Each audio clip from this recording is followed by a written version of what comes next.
चल ही नहीं रही है यार, ऐसा लग रहा है ज़बरदस्ती खींच रहा हूँ। एक तो मेरे को पता ही नहीं चलता हवा का। तो अब सबसे पहले इससे उस पंचर को दोबारा से बड़ा करेंगे। तो अब टाइम सुबह के 6 बज चुके हैं और अब जा रहा हूँ मैं जिम। तो आज जिम जाने में थोड़ा लेट हो गया, देखो कितना ज़्यादा उजाला हो गया है, पर कोई नहीं, चलते हैं अब। Hey kid, don't ever let them get inside your head. They'll tell you what to do in life instead of everything you know that you can. तो इसी के साथ आज का वर्कआउट भी हो चुका है कंप्लीट। आज मैंने किए लेग्स, बहुत ज़्यादा थकान हो गई यार आज तो। चलते हैं फटाफट घर। तो अब टाइम दोपहर के 1:30 बज चुके हैं और अभी के टाइम में खा रहा हूँ ये क्या बोलते हैं इन्हें, कॉर्न, हिंदी में भुट्टे। तो वैसे ना मैं दिन में 3-4 मील्स लेता हूँ, पर उनके बीच बीच में ऐसी चीज़ें खाता रहता हूँ। तो अगर आपको भी अपनी बॉडी ग्रो करनी है तो बीच बीच में ऐसी चीज़ें आप भी खा सकते हो।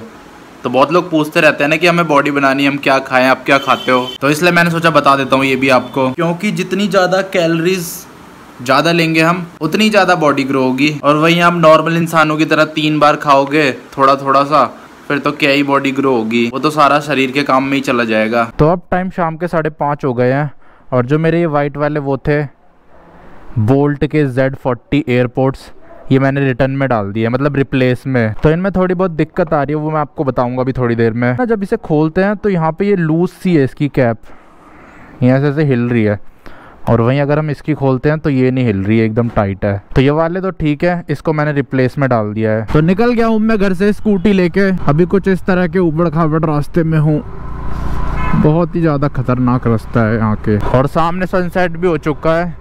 तो आजकल इसी टाइम निकल रहा हूँ मैं घर से बाहर, जिसकी वजह से ना मेरी टैनिंग कम हो रही है। नहीं तो गर्मियों में धूप में घूम घूम के टैनिंग हो गई थी बहुत ज़्यादा। बॉडी पे तो नहीं हुई थी, बस मुंह पे हो गई थी, क्योंकि जब भी मैं घर से बाहर निकलता हूँ तो फुल कपड़े पहन के रखता हूँ। और जो मेरे बोल्ट के ईयरफोन्स है ना, उनमें पता है क्या दिक्कत आ रही है, जब मैं यूट्यूब पे कोई वीडियो देख रहा हूँ ना तो बीच बीच में साउंड गायब हो जा रहा है।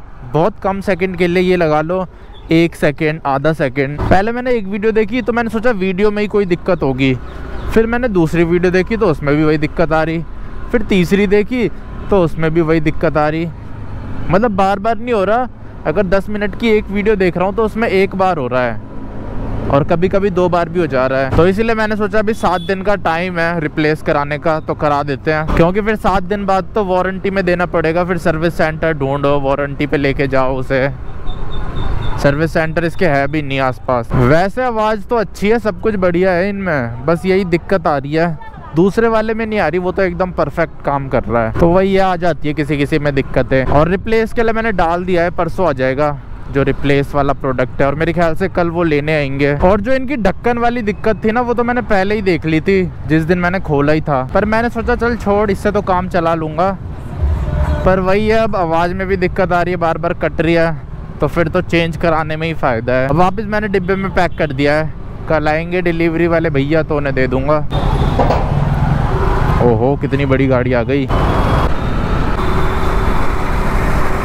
तो मेरे को ऐसा लग रहा है इसके टायर में हवा कम हो रखी है, पीछे वाले में। चल ही नहीं रही है यार, ऐसा लग रहा है ज़बरदस्ती खींच रहा हूँ। एक तो मेरे को पता ही नहीं चलता हवा का।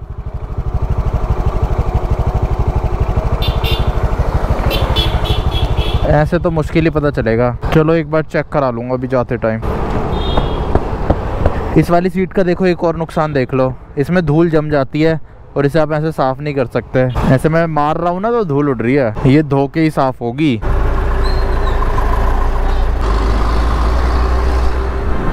ट्रक को ओवरटेक कर दिया मैंने। अब यहाँ से मेरे पे 2 ऑप्शन है, अंदर से जाऊँ या मेन रोड से जाऊँ। मेन रोड से ही चलते हैं यार, अपना आराम से ट्रैफिक में खड़े हो के चले जाएंगे। अंदर ना उबड़ खाबड़ रास्ता है, बहुत बार इधर उधर हैंडल मोड़ना पड़ता है।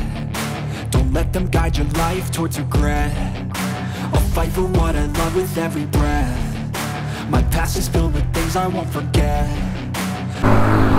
ओ भाई, एंटॉर्क और रेडर में रेस रख रखी है। एंटॉर्क आगे निकल गई, रेडर पीछे रह गई। रेडर वाले ने रेस छोड़ दी। पर यार एंटॉर्क स्कूटी तो तगड़ी है, उसका एक फायदा ये भी है कि उसमें आप ना आराम से लॉन्ग राइड्स पे 80-90 की स्पीड में जा सकते हो। पर ये है कि उसकी माइलेज थोड़ी कम है, पेट्रोल ज़्यादा पीती है, पर वही है उसके बदले मज़े भी थोड़े ज़्यादा देती है। ये देख लो मिनी स्कॉर्पियो, क्या बढ़िया लग रही है।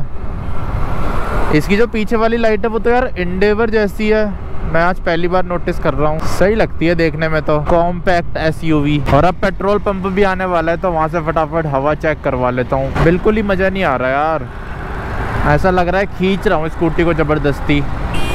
अब देखते हैं हवा कम है या नहीं है। तो पहुँच गया, आई लव इंडियन ऑयल। तो हवा तो यार कम हो रखी थी, 30 हो रखी थी, वैसे 35 होनी चाहिए और 30 से भी ना कम ही होगी। अभी तो स्कूटी थोड़ी चल गई है, जब थोड़ी चल जाती है ना टायर गर्म हो जाते हैं तो एयर प्रेशर बढ़ जाता है। अगर अभी 30 दिखा रहा है तो ठंडे टायर में होगी 27 के आसपास। कल यार याद से ठीक करवा लूँगा पीछे वाले टायर को, ये दिक्कत दे रहा है बहुत दिनों से। अब सही चल रही है ना। इतनी सी हवा यार सब कुछ ही ख़राब करके रख देती है। कितनी ज़्यादा इम्पोर्टेंट है ये छोटी छोटी चीज़ें भी।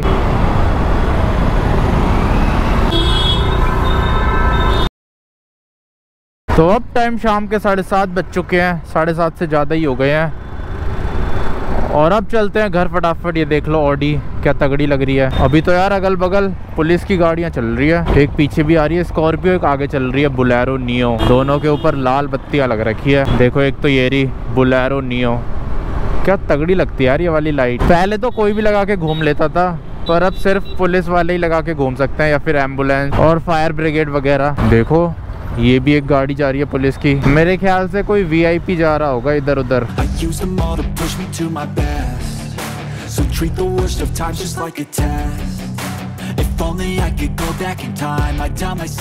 तो स्वागत है आप सभी का एक और नए दिन में। तो आजकल स्कूटी की टायर में से बार बार हवा निकल जा रही है, तो वही चेक करते हैं अभी फटाफट कि कहाँ पंचर हो रखा है, कहाँ से हवा लीक हो रही है।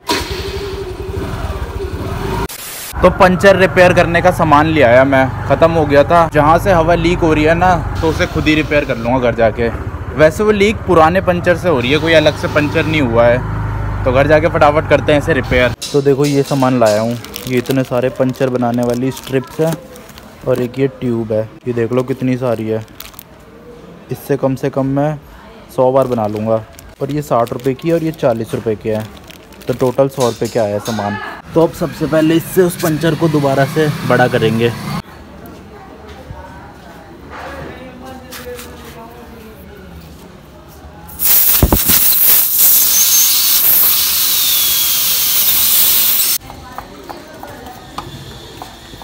तो पंचर रिपेयर कर दिया है मैंने। जैसे ही मैंने छेद किया ना तो हवा बहुत ज्यादा तेजी से बाहर निकलने लग गई, तो जिसकी वजह से वीडियो ढंग से नहीं बना पाया। फिर मैंने फटाफट जो दूसरा वाला वो होता है उसमें स्ट्रिप डाली और थोड़ा सा वो सॉल्यूशन लगाया और उस छेद में डाल दिया। तो वैसे बहुत ज्यादा ईजी है लगाना, पर हाँ अगर आप स्टार्टिंग में लगाओगे तो थोड़ी दिक्कत होगी, फिर जब आप 4-5 बार लगा लोगे ना फिर आदत हो जाएगी। बाकी अगर आपको अच्छे से सीखना है तो उसके ऊपर भी एक वीडियो बना दूंगा। वहीं अगर मैं बाहर से कराता तो 50 रुपए का एक पंचर लगता, और अब 100 रुपए में मैं कम से कम 40-50 पंचर लगा लूंगा। और बाकी ये लॉन्ग राइड पे भी काम आएंगे।